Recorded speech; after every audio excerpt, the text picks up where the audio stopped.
¿Qué tal amigos? Muy buenas y bienvenidos a este nuevo video tutorial en el que vamos a hablar de recursividad.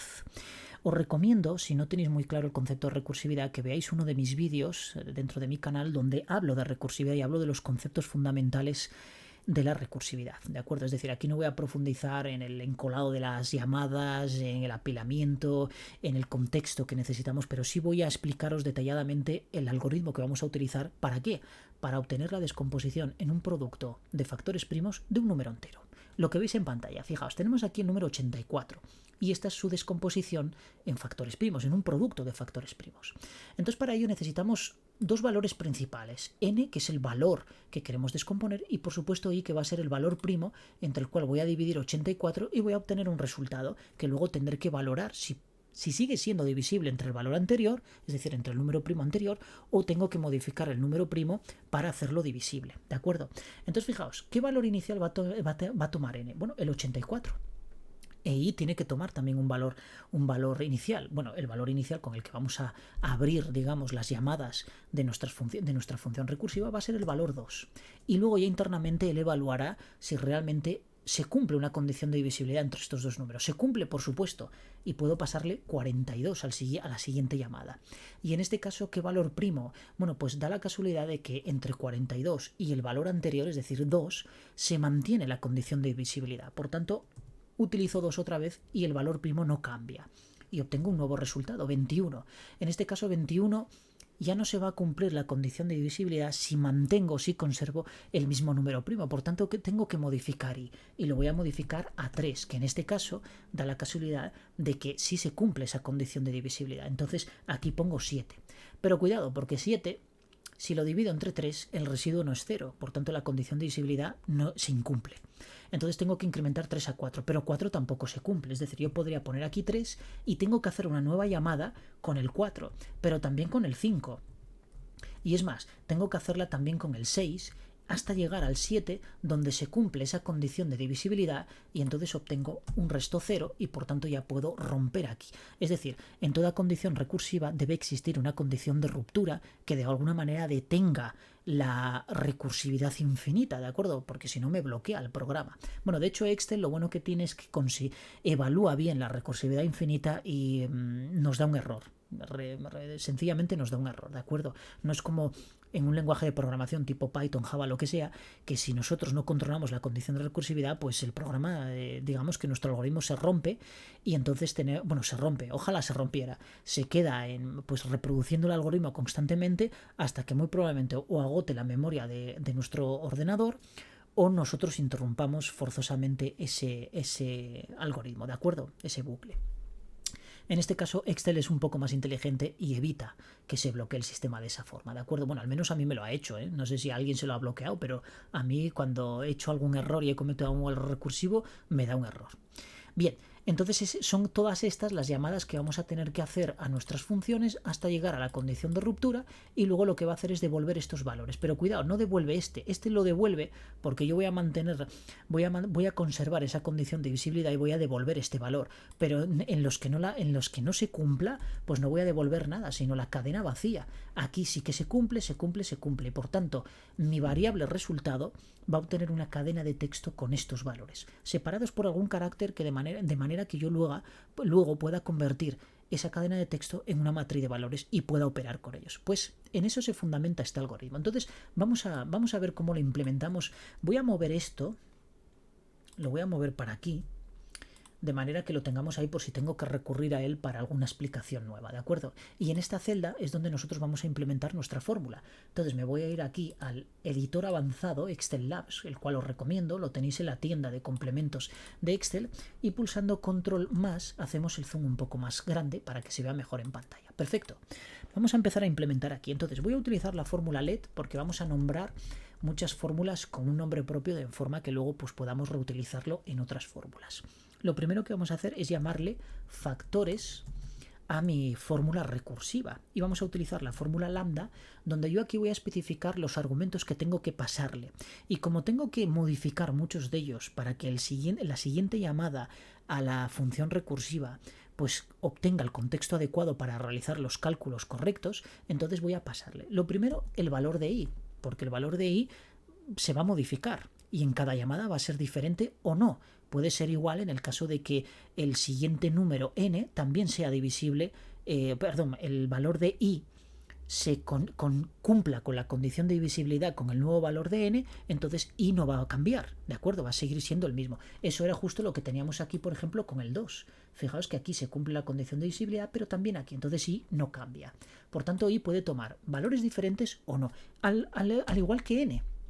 N aquí en el caso del 7, fijaos que en diferentes llamadas tomaba el mismo valor, ¿de acuerdo? Entonces puede tomar el mismo valor también, siempre y cuando no se cumpla la condición de divisibilidad. Tengo que almacenar los resultados que me van a devolver las funciones recursivas en alguna variable y lo voy a almacenar en esta variable res, que va a ser simplemente una cadena de texto donde van a ir acumulándose todos los valores devueltos por las funciones recursivas, por las diferentes llamadas de la función recursiva, cuando se produzca el desencolamiento o desapilamiento de esas llamadas, ¿de acuerdo? Que será cuando se cumpla la condición de ruptura. Perfecto. Y luego no sé cómo decirlo, por directrices del guión o por imposiciones del guión, pues tengo que llamar también a la propia función, ¿de acuerdo? A la función recursiva para que esto se haga recursivo. Entonces vamos a llamar a f. Y a partir de aquí yo ya puedo implementar el cuerpo de mi función. La primera validación que vamos a hacer es realmente si el valor de n es igual a 1, porque si lo es, devuelvo el valor de n. El valor 1, perdón. En el caso de que no lo sea, entonces yo tengo que evaluar aquí muchas cosas. Y la primera evaluación que tenemos que hacer en una función recursiva es la condición de ruptura. Entonces vamos a comprobar aquí si i es mayor o igual que n. En el caso de que esto se incumpla, sigo haciendo llamadas. Si se cumple, entonces tengo que devolver mi resultado y, por supuesto, se va a realizar el desencolamiento de llamadas, ¿de acuerdo? Si se cumple esa condición, voy a devolver mi variable res, que va a contener todo el acumulado de valores retornados por las llamadas de mis funciones recursivas.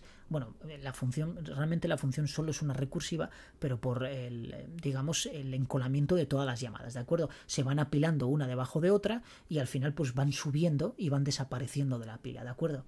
Entonces aquí lo que vamos a concatenarlo es con el valor de i, ¿de acuerdo? Esto lo quito con el valor de i, perfecto. Siempre y cuando se cumpla me va a devolver res, que contiene todos los valores anteriores del valor de i y a su vez el nuevo valor de i, que es el último, ¿de acuerdo? Y en el caso de que esta condición no se cumpla, entonces vamos a utilizar aquí una función let donde vamos a evaluar el residuo, ¿de acuerdo? No un igual, residuo, aquí, entre el valor de n y el valor de i, ¿de acuerdo? Lo almaceno ahí para hacer ahora las comparativas, porque aquí es donde vamos a realizar la llamada a la función f y le vamos a pasar el nuevo contexto, y el nuevo contexto va a ser el nuevo valor de i, el nuevo valor de n y el nuevo valor de res, además de la propia función. Entonces, ¿cuál va a ser el nuevo valor de i? Bueno, pues si r es igual a 0, devuélveme i, porque se cumple la condición de que ese número sigue siendo divisible y se sigue cumpliendo la condición de divisibilidad entre el valor de n y el valor de i. En caso contrario, devuélveme i más 1. Perfecto. El valor de n. Si se cumple que esto sea igual a 0, entonces devuélveme n dividido entre i. Por el contrario, devuélveme n, porque como ese número no es divisible, como n no es divisible entre el nuevo número primo, pues entonces me tienes que devolver ese mismo n para yo ir localizando un número primo que realmente cumpla con la condición de divisibilidad. Este caso se daba cuando encontramos en el caso anterior el número 7, ¿de acuerdo? Con el 3 no lo era, con el 4 tampoco y así sucesivamente. Y por último, si r es igual a 0, pues entonces el resultado me lo vas a concatenar con el valor de i y además con un espacio en blanco, de manera que luego me sea fácil convertir esto a una matriz. Y en el caso contrario, pues me devuelves res, pero concatenado con una cadena vacía, de manera que la cadena sea coherente, de acuerdo con lo que estoy devolviendo. Si no, pues si ahí añado cosas, me va a devolver cosas en mi cadena final de resultado y voy a obtener pues una cosa muy extraña que no me va a servir absolutamente para nada, al menos para el objetivo que tiene esta función recursiva. Bien, pongo aquí punto y coma y si ahora hago la llamada de factores y devuelvo el resultado que me devuelve, fijaos, ¿qué valor inicial le voy a pasar de i? Un valor 2. El valor de n, bueno, pues en este caso a 1, que es el 84 que tengo allí en la celda 1. ¿Qué valor de res? La cadena vacía, de manera que vaya concatenando los nuevos resultados. Y, por supuesto, factores. Y aquí me debería devolver pues todos los factores. En este caso pues sería 2 por 2 por 3 y por 7, ¿de acuerdo? Vamos a ver si eso es cierto. Grabo y me da un error de valor. ¿Vale? ¿Por qué? En algo me he equivocado. estoy obteniendo A1, que es 84, y factores. Le llamé res. Esto está bien. N. Pues no sé qué error me está dando. A ver. I, N, res y F. ¿Vale? Así, ya sé por qué me está dando error. Porque se me olvidó hacer la llamada a la función recursiva. Perfecto. Si ahora grabo, ahora está bien. Es el típico error en recursividad, que no hacemos la llamada a la propia función y entonces nos devuelve un error, ¿de acuerdo? Porque no puede iterar. Entonces es importante pasarle como último argumento. Esto además, si se lo especificamos aquí, daos cuenta que yo para hacer esto recursivo tengo que llamar a la propia función, ¿de acuerdo? Desde ella misma. Entonces tengo que pasarle el propio argumento. Si ya se lo especifico aquí y no se lo paso, entonces me va a dar un error porque falta un argumento, ¿vale? Perfecto. Pues dado esto, ya tenemos aquí nuestra cadena. Ahora tenemos que empezar a parsear esta cadena de texto de manera que obtengamos este resultado que tenemos aquí. Yo ya tengo la función más difícil, que es la de crear la función recursiva que me devuelva esos factores primos, ¿de acuerdo? Esos números primos entre los cuales yo puedo dividir este número que está en la celda 1. Ahora lo que tengo que hacer es parsear esto, y esto es muy fácil realmente. Fijaos, vamos a almacenar esto en una variable resultado. Y lo primero que voy a hacer es descomponer esta variable para convertirla en una matriz. Entonces voy a hacer lo siguiente. Voy a venirme aquí y voy a llamarle mx factores. Y a continuación, con la fórmula dividir texto, le voy a pasar como primer argumento, a ver, que no recuerdo yo cómo es. Vale, el primer argumento el texto, entonces es resultado. Y a continuación, no quiero un delimitador de columnas, pero sí el de filas, ¿de acuerdo? Porque quiero que me aparezca en una sola columna en varias filas. Perfecto. Entonces, si yo ahora devuelvo mx factores, fijaos que me va a desbordar esta línea. Por eso moví antes el resultado de aquí, lo moví para allá, porque si desbordo esto, me daría un error de desbordamiento al intersecar este resultado de la matriz con un rango que tenga yo aquí. Le doy a grabar. Y aquí tengo esto convertido en una matriz. Nada nuevo. Seguramente esto ya lo conocéis de sobra. Perfecto. Ya tengo mx factores ahí. Lo primero que tengo que hacer ahora es obtener las bases. Es decir, cuando nosotros tenemos una expresión exponencial, está formada por dos partes. Por un lado tenemos la base y por otro lado el exponente. La base es el número que se va a multiplicar tantas veces como le indica el exponente, ¿de acuerdo? Entonces vamos a obtener las bases. ¿Y cómo las obtengo? Pues los únicos, obteniendo los valores únicos de aquí. Entonces, obtenemos únicos y a continuación le pasamos mx factores. Perfecto, ya tengo las bases ahí. El siguiente paso será encontrar los exponentes. Y para saber los exponentes, cuántas veces se repite esto, tengo que obtener cuántas veces tengo este número aquí, es decir, el número de veces que se repite el 2. Bueno, entonces vamos a llamarle reps. Y lo que voy a obtener es, con la fórmula frecuencia, le voy a pasar la fórmula coincidir y a continuación voy a pasarle mx factores. Punto y coma, mx factores otra vez y a continuación que me obtenga el resultado o la coincidencia exacta, ¿de acuerdo? Esto ya lo expliqué en algún otro vídeo, por tanto no voy a indagar demasiado en ello, cómo obtener los valores, el número de valores que se repiten en una matriz y por tanto, pues bueno, no lo voy a explicar porque realmente ya lo hemos visto, ¿de acuerdo? Bien, pongo punto y coma y entonces aquí le paso reps. Y fijaos que lo que voy a obtener aquí es el número de veces que se me repite cada uno de estos valores. Por ejemplo, el 2 se repite 2 veces, aquí habría otro 2, por tanto 0, aquí el 3 se repite una vez y el 7 se repite una vez. Y luego aquí me aparece, ¿cómo es esto? 2, 2, me aparece un 2, un 2, un 3. Ah, bueno, claro, aquí será el 1 que desaparece porque no lo estoy teniendo en consideración, ¿de acuerdo? Por tanto, desaparece también. Perfecto.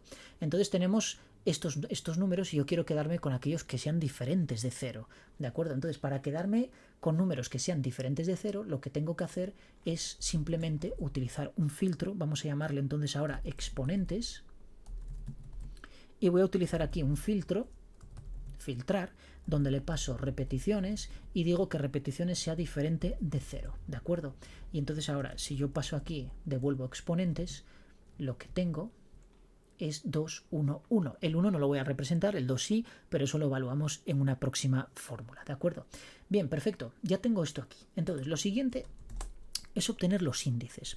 Los índices hay muchas maneras de obtenerlo. Yo voy a enseñaros una forma a través de una matriz interna. No es la más eficaz, lo mejor sería obtenerlo a través de un extrae con una fórmula, pero vamos a hacerlo a través de un buscar v y de una fórmula de una matriz interna que hagamos para aprender, porque básicamente yo tengo los exponentes aquí, quiero saber qué relación existe entre un número y el correspondiente exponente, ¿de acuerdo? Entonces para ello voy a crear una tabla y va a ser una tabla con una columna que va a obtener todos los números enteros y en la segunda columna va a obtener el índice correspondiente, ¿de acuerdo?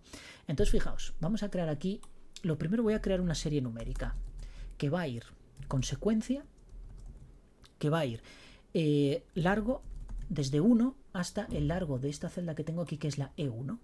Entonces pongo E1, perfecto, ya tengo aquí mi secuencia. A continuación voy a crear un apilamiento que le voy a llamar índices, entonces voy a apilar H y le voy a pasar serie más 1 porque quiero que empiece en 2 y esta empieza en 1 hasta el largo de la cadena que tengo ahí. Y luego a continuación de esto le voy a pasar un extrae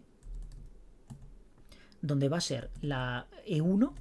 Le voy a pasar serie, porque quiero que empiece, esta sí quiero que empiece en 1 y como le paso en la posición una matriz, pues entonces obviamente lo que le estoy pasando es la posición 1, luego la posición 2, la posición 3 y así voy a obtener una matriz de caracteres. Y por último el 1.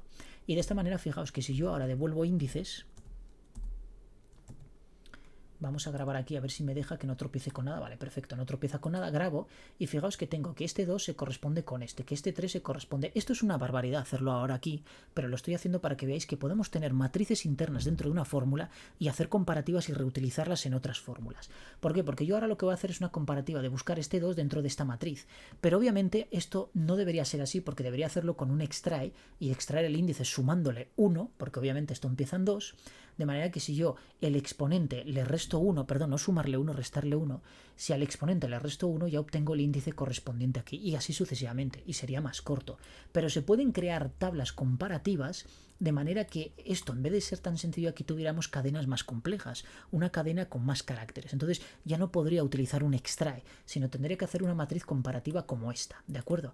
Y estas matrices, estas tablas, a poder ser, no tenerlas dentro de la propia tabla, porque si la tenemos dentro de la propia tabla, las fórmulas se van a hacer bastante más tediosas en cálculo, ¿de acuerdo? Se van a hacer más ineficaces. Lo mejor es tener esas tablas calculadas fuera y recurrir a ellas como rangos, ¿de acuerdo?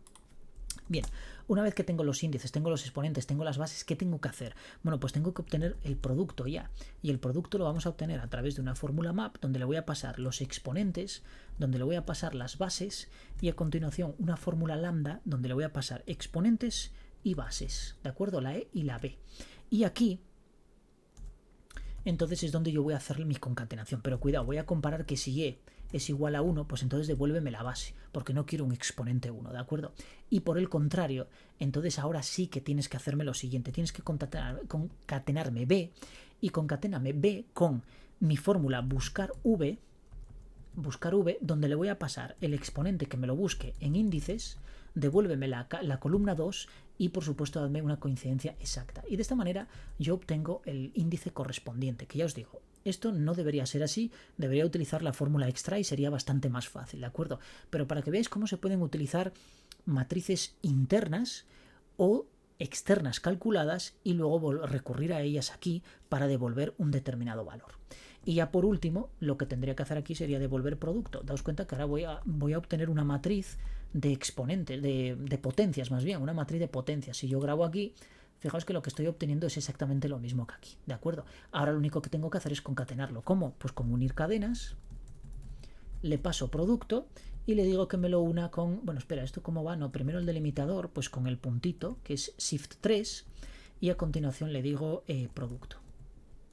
Y listo, grabamos y ya tengo mi cadena aquí. Ahora, si modificamos aquí, por ejemplo, si pongo 1, fijaos que me devuelve 1. Si pongo 2, si pongo, por ejemplo, 4, 2 elevado al cuadrado. Si pongo 6, 2 por 3. Si pongo 8, 2 al cubo. Si pongo 2200, pues 2 elevado a 3 por... etcétera, ¿de acuerdo? Y ya tenemos aquí nuestra fórmula, bueno, un poco complicadilla, sobre todo la parte recursiva, pues quizá algunas cosas hay que creárselas, pero desde el punto de vista de algoritmia nunca nos tenemos que crear algo, tenemos que evaluar algo con razonarlo y con la lógica adecuada para que no falle, porque si aquí pongo yo, por ejemplo, qué sé yo, 1.000.000, que no lo he probado, si pongo 1.000.000, pues debería funcionar. Si le doy a intro, 2 elevado a 6 por 5 elevado a 6, vamos a creernos de que eso está bien, ¿de acuerdo? Podríamos comprobarlo, podríamos multiplicar, por ejemplo, 2 por 2 por 2 por 2 por 2 y por 2 y por 5 1, 2, 3, 4, 5 y 6. Le damos a intro y nos da 1.000.000. Por tanto, la expresión está bien, ¿de acuerdo? Y nuestra fórmula está bien. ¿Puede tener algún fallo con algún número? Muy probablemente alguna fórmula de aquí puede desbordar y tendríamos que analizarlo pues un poco más cuidadosamente, ¿de acuerdo? Pero en principio esta es la fórmula que os recomiendo. Y lo que os decía de extrae, fijaos, por si no os queda claro, vamos a cerrar esto ahora mismo. Lo de extrae es muy fácil, es decir, si yo tengo con la fórmula extrae yo selecciono este texto. Entonces imaginaos que tengo el exponente, qué sé yo, el exponente 6, ¿de acuerdo? Bueno, pues pongo 6, pero daos cuenta que aquí empiezan 2, entonces, y esta posición empieza en 1. Entonces el exponente 6 se corresponde con la posición 5. Le resto 1 y a continuación extraigo un solo carácter, le doy a intro y obtengo el carácter 6, que era justo lo que quería hacer. Yo lo he hecho con una tabla interna para que veamos cómo se pueden evaluar esas tablas y cómo podemos obtener diferentes resultados, pues quizá buscando en ella, etcétera. ¿De acuerdo? Una tabla interna, que en este caso es sustituible por esto fácilmente, pero esas tablas se pueden complicar un poco más y podemos tener tablas internas. No es recomendable tener tablas internas, ¿de acuerdo? Es mejor tener tablas calculadas pues en una hoja aparte, donde sea, donde podamos recurrir a ellas y que no se recalculen con cada vez que calculemos nuestra fórmula. Si es una fórmula única que va a estar en una sola celda, podemos tener esas tablas calculadas dentro de nuestra fórmula. Si esa fórmula se va a utilizar en más celdas, si yo por ejemplo tuviera aquí varios números primos y arrastrara esto, tener una tabla calculada interna es una mala idea. Es una mala idea porque rebaja el performance de la fórmula pues de una manera brutal, ¿de acuerdo? Y si tenemos un amplio número de elementos a los cuales aplicarle esa fórmula, pues peor aún, ¿de acuerdo? Muy bien amigos, pues nada, aquí lo dejamos. Espero que os guste este vídeo, que aprendáis algo, sobre todo recursividad, para que veáis cómo se mueve esto un poco, más fórmulas, tablas internas, etcétera. Y nos vemos en el siguiente vídeo. Adiós.